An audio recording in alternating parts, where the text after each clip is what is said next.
In this comparative study, I will compare two films, The Shining and Frankenstein, and how the horror film genre has evolved.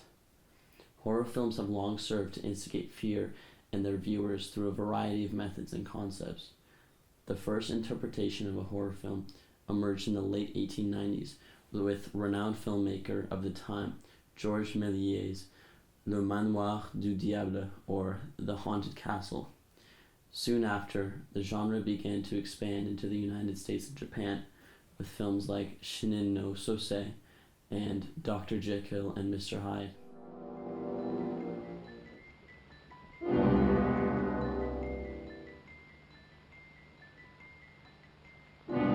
By the 1930s, the horror genre was incredibly popular, with monster films like Dracula.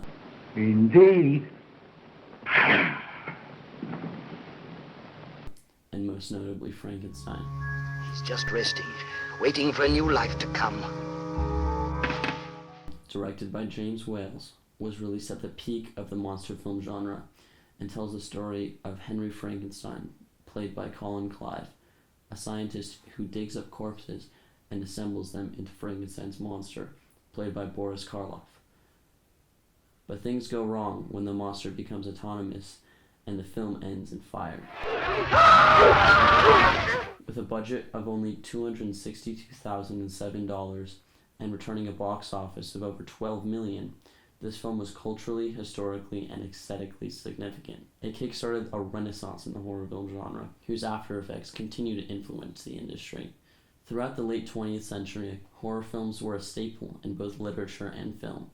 In 1977, Stephen King, an author renowned for his terrifying novels, wrote The Shining. Depicting a man locked in a hotel with his family who slowly goes insane, the book was an instant hit. In 1980, Stanley Kubrick produced and directed the film adaptation, which soon became one of the greatest horror films ever. Here's Johnny! But what makes a horror film good? All horror films attempt to bring out fear in their audiences through a variety of methods. Frankenstein incited fear through its dim lighting, music, the exceptional acting by Boris Karloff, and the creepy atmosphere of its concepts. It's alive! It's alive! It's alive! It's alive! In the name of God! Now I know what it feels like to be God! However, the film was limited by the primitive film technologies of the time. The cuts between shots can sometimes feel jarring. I brought you these flowers. Thank you, Herr Vogel.